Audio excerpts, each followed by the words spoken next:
mise en page, la mise en livre, les éléments matériels témoignent, sont le reflet d'eux et imposent une conception dramaturgique. C'était ça mon questionnement. Je ne dis pas que j'y ai répondu, mais enfin, c'est ce qui m'a intéressé de chercher. Et finalement, donc, je me suis moins intéressée au texte des tragédies dans ce travail qu'au paratexte. Donc voilà, et c'est ce qu'on va faire ensemble aussi. Donc voilà, là vous avez la liste des éditions qui ont été mon corpus. Et donc celle qu'on va regarder, c'est la troisième, vous voyez, celle de Marmita, parue à Lyon en 1491, imprimée par Antoine Languillon et Marin Sarrazin. Et on regardera également, il est où mon petit Farnaby, ici, l'édition de Farnaby. Alors la première de Farnaby, Thomas Farnabius, paraît à Londre en 1613 et est imprimée par Félix Kingston. Mais le paratexte que j'ai choisi, c'est celui d'une réédition qui date de 1631 et c'est une adresse au lecteur qui m'intéresse beaucoup pour ce qu'elle dit de Sénèque et de la tragédie. Voilà.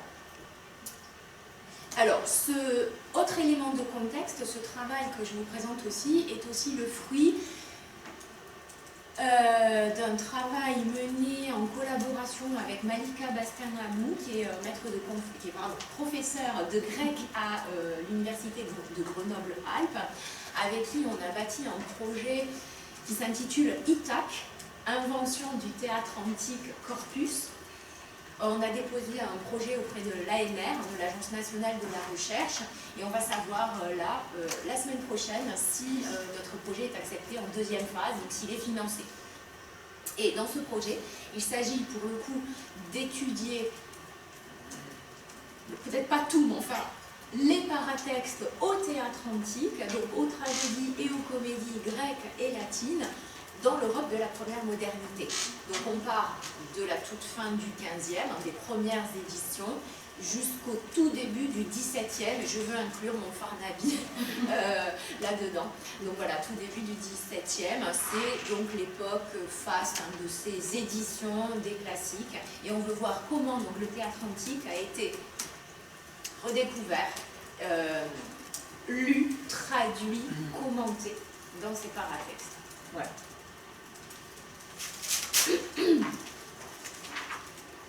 Et bien sûr, alors je présente voilà, les travaux, vous m'interrompez quand vous voulez.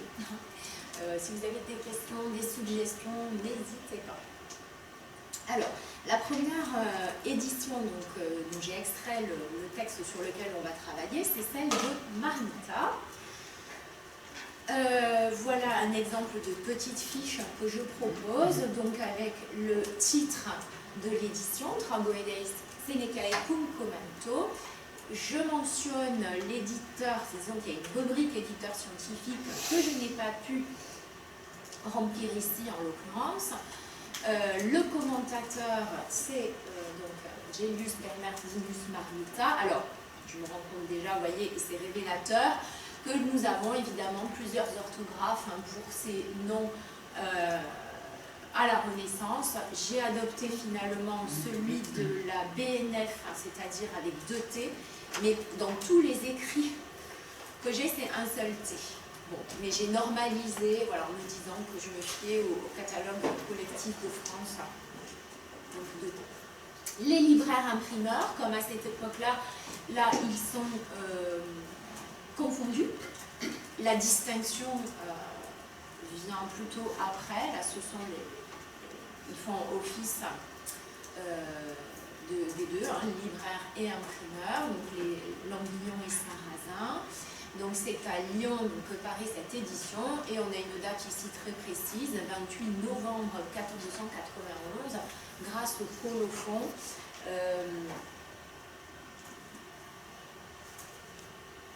Une question, oui. Le titre est si bref ou tu as choisi une version brève Il est bref. C'est celui-ci. Ouais. Voilà, j'ai reproduit vraiment le titre à l'identique. Là, je vous montre la numérisation de Gallica, qui est vraiment, qui n'est vraiment pas. Pardon. Qu'est-ce que je voulais faire? voilà, vous montrer le registre. Alors ça,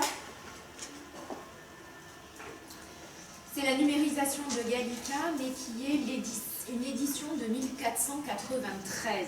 Donc on n'a pas strictement tous les mêmes éléments que dans l'édition que j'ai consultée, qui n'existe pas de façon numérisée. L'édition de Marmita de 1591, je l'ai consultée en 2 endroits, à la BM de Toulouse et à la BM de Lyon. Et les exemplaires numérisés sur Gallica seulement, c'est 1493. Donc je voulais, voilà, je n'ai pas le colophon, pardon. Si, voilà, bah, du coup c'est une date différente hein, que vous voyez ici. Voilà, on peut dater précisément quand on a. J'ai perdu les.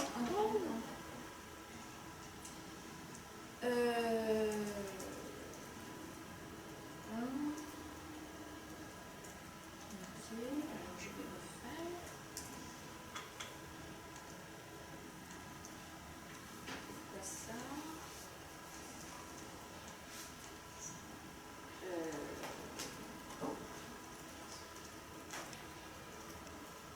Voilà. Alors est-ce que je peux quand même. Voilà. Bon. Vous montrer ici les éléments de datation qui sont possibles de façon précise quand on a ce type de choses. Alors, je reviens à mon diapo. Alors,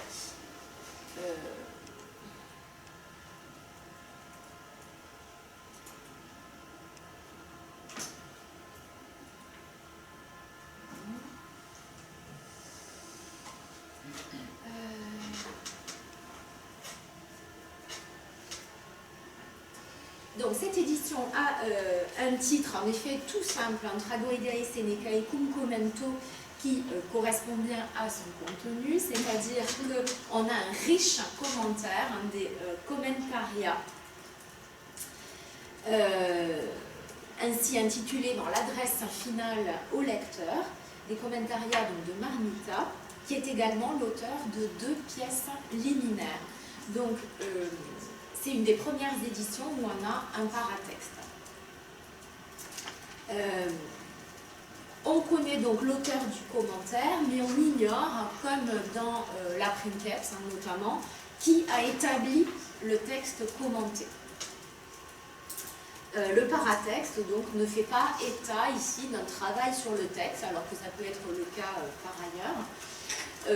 J'ai supposé que Marmita s'était permis quelque intervention qui lui aurait paru nécessaire, mais l'essentiel de sa tâche a été dans l'énorme commentaire aux tragédies qu'il livre. Les libraires imprimeurs, donc Languillon et Sarrazin, sont nommés dans le colophon qui figure après l'explicite. Donc c'est 2 imprimeurs associés qu'on connaît assez bien par ailleurs. Je vous renvoie par exemple au dictionnaire des imprimeurs et libraires lyonnais du XVe siècle, où leur marque est analysée. En revanche, ce qui est plus problématique, c'est la datation de l'édition qui connaît quelques flottements. Alors, des éditeurs postérieurs du XVIIe et XVIIIe mentionnent la date de 1492 pour cette édition, tandis qu'un autre, Schroeder, garde la date de 1491. Des éditeurs, Fabricius Ernesti, citent dans une notice une première édition qu'ils appellent Veneta 1 Corredone Marmita en 1482. Je n'ai pas pu localiser cette première édition, et encore moins la consulter. Édition qui est aussi mentionnée par Nicolas Éloi Lemaire dans sa bibliothèque classique latine, une collection des auteurs classiques latins. Donc c'est un ouvrage, un catalogue des manuscrits et des éditions des classiques qui date de 1832. Mais il se fonde sur les 2 éditeurs que j'ai cités précédemment, Fabricius et Ernesti. Donc en fait on voit que ça circule en cercle fermé, en fait, hein, ces notices, et que il est difficile de démêler les chevaux pour comprendre le glissement d'une date à l'autre. Donc, voilà, je n'ai pas pu ni identifier cette première édition hypothétique de 1482, ni comprendre pourquoi certains ont proposé pour cette édition 1492 et non 1491. Donc je garde par défaut cette date de 1491 qui figure dans le colophon et qui est celle qui est retenue par le catalogue collectif de France. Alors, quelle est la composition de cette édition? Alors, je mentionne entre parenthèses des choses qui relèvent de l'exemplaire consulté. Hein. L'exemplaire consulté à la BM de Toulouse comprend des notes manuscrites sur 3 pages. Donc, je ne commente pas ici. Pardon. Ensuite, le premier folio, donc au recto, la page de titre avec cette simple mention. Ensuite, nous avons au verso des écrits de Marnita, donc une épître dédicatoire à Guillaume de Rochefort et une introduction aux tragédies intitulée Intra Boedia Senecae Interpretatio. Puis, donc à partir du folio 3 jusqu'à celui-ci, le texte des tragédies, ordonné ainsi. Texte des tragédies accompagné donc de marginalia, de notes marginales. Enfin, après le texte, une adresse au lecteur. Donc vous voyez ici, elle est après le texte, hein, et parfois, bien sûr, on a des adresses précédant le texte édité. Un colophon, un registre de signature, la marque des imprimeurs associés, Lambillon et Sarrazin. Et enfin, sur l'exemplaire consulté encore à Toulouse, des notes manuscrites semblant de la même marque que celle du début.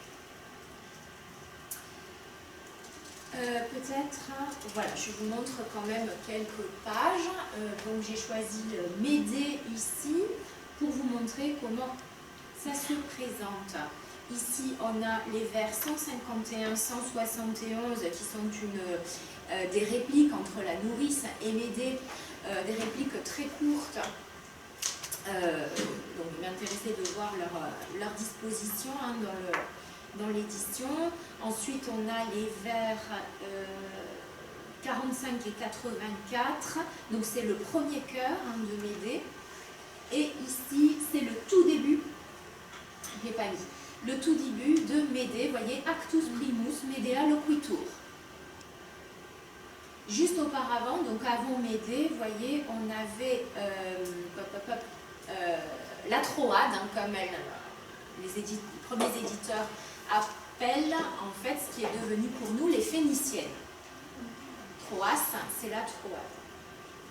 Donc, vous voyez que le début, j'y reviendrai peut-être, hein, mais le début de la 7e tragédie, comment dire, ne se distingue pas vraiment hein, dans le cours du texte et que les tragédies s'enchaînent les unes les autres. Bon.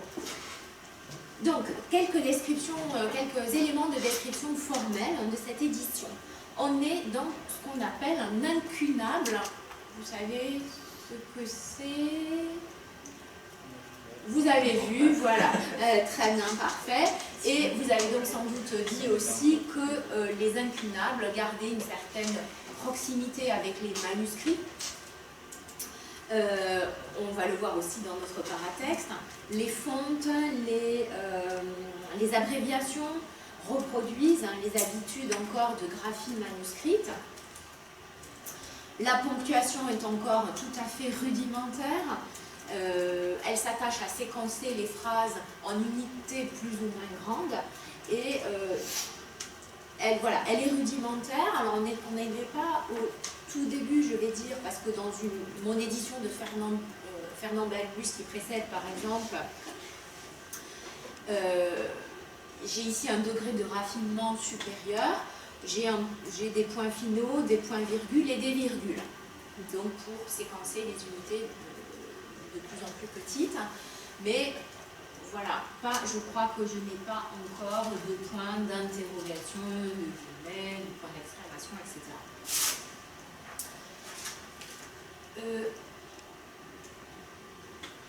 Non, je vous ai pas dit ça. À la fin de cette édition, il y a quelque chose d'assez particulier sur la dernière page imprimée. C'est un registre de signatures qui remplace le registre de mots qu'on avait chez Fernand Balbus. Donc le registre de signatures, en fait, énumère dans le bon ordre les signatures que l'on a dans l'ouvrage. Et ce qui est intéressant ici, ça n'est pas tellement la forme du registre, mais c'est sa présence, parce que Albert Labarre, qui a écrit dans l'histoire de l'édition française le chapitre sur les incunables, la présentation du livre, indique que le plus ancien, donc à Lyon, apparaît chez Lambillan et Sarrazin,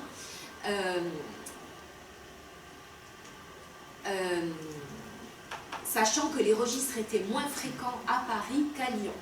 Donc on a ici un exemplaire, un exemple de primauté qui montre que les éditions de Lambillan et Sarrazin pour Marmita,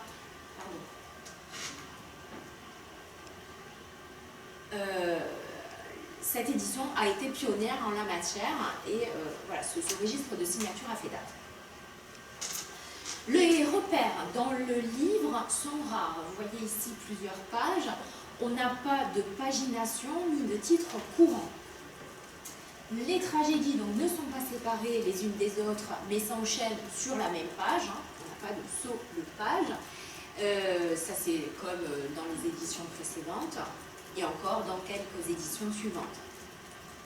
On sait toutefois voilà, qu'on a une nouvelle tragédie qui commence avec un incipit placé en léger retrait, comme ce que vous avez juste ici, Actus Primus Medea Loquitur. Vous avez également ici, vous voyez, une lettre d'attente, donc un carré laissé blanc avec juste la première lettre pour former le mot di coniugales, c'est le premier mot de Médée, en attente de lettrine, d'ornementation qui n'a pas été remplie dans cet exemple. Sur la page, vous voyez que le texte est présenté de façon très simple, en continu, sans alinéa. Et pour repérer les séquences phrastiques, finalement, l'œil doit s'appuyer sur cette ponctuation des points, sur les séparations permises par les pieds de mouche que l'on a là, et sur l'exemplaire consulté, c'est pas très visible à l'écran, mais on a une coloration de majuscules en orangé qui permet aussi à l'œil de repérer des débuts de répliques et des débuts ici de notes marginales. Les vers ne sont pas numérotés, important à remarquer, mais commencent tous par des majuscules et notent le nom du locuteur en abrégé avant le vers. Je le remarque parce que ça n'est pas toujours ainsi que ça se passe. Parfois le nom du locuteur est mentionné à la fin du vers. Parfois le nom du locuteur est développé. Parfois on a juste une initiale. Alors ici on a l'initiale et la première lettre. Donc ME ou NU pour Medea, Nutrix respectivement. Les répliques sont marquées par le retour à la ligne. Mais ici, alors ce qui a été l'objet de mon observation, c'est que les sentences, on a des vers sentencieux, c'était un de mes objets d'étude, ne sont pas distinguées dans ces répliques, alors qu'elles peuvent l'être dans d'autres éditions par un caractère différent ou une mise entre guillemets. Ici, ça n'est pas le cas.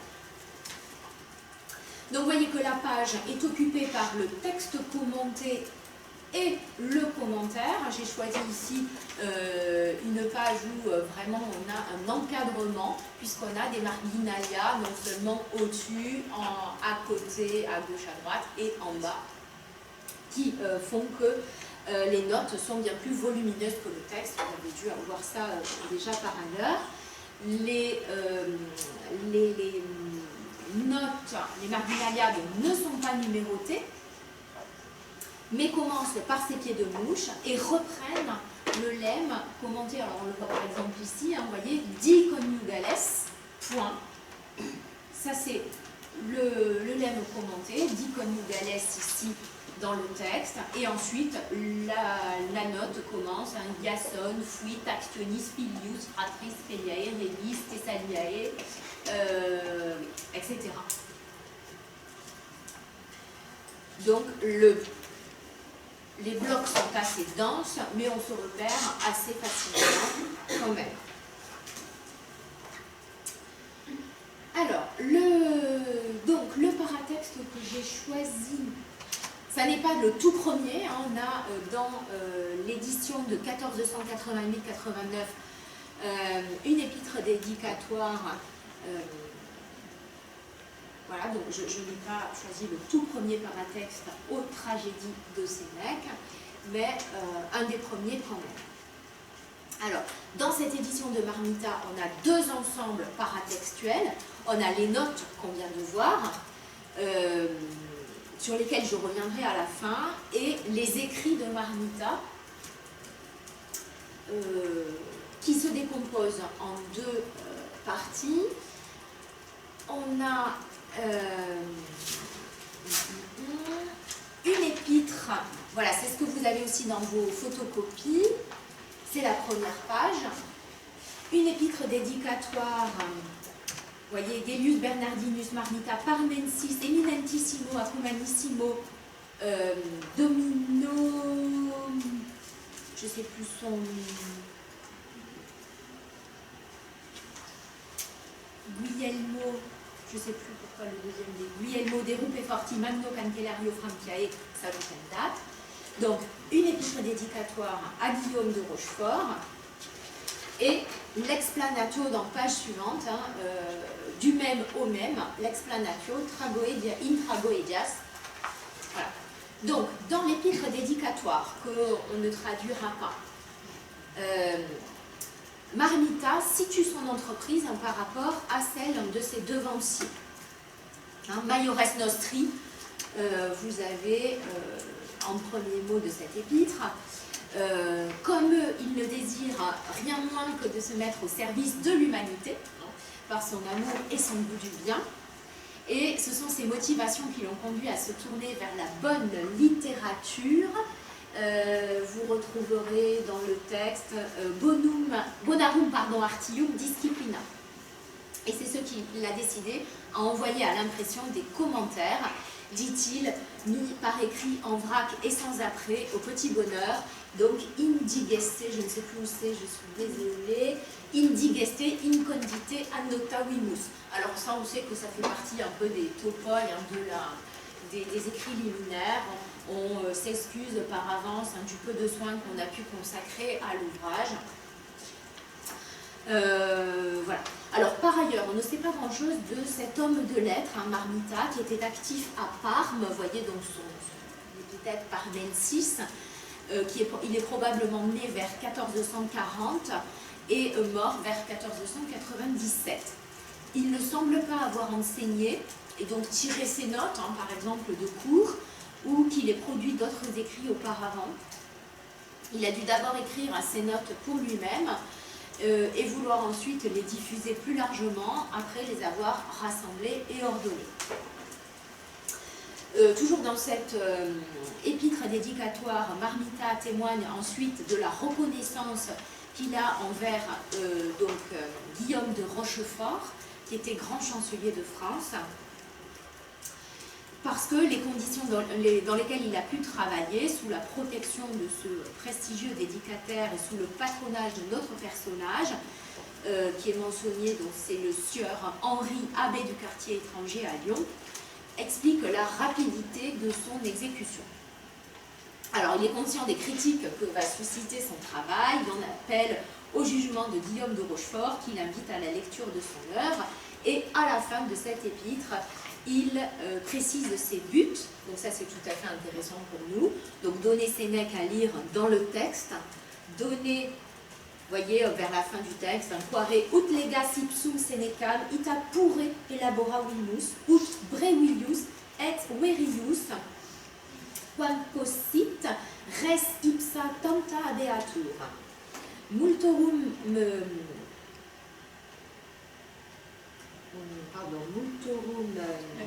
mendas et errata castigavimus, eo animo non ut quipiam derogarem, sed verum ac planum iter legentibus aperirem.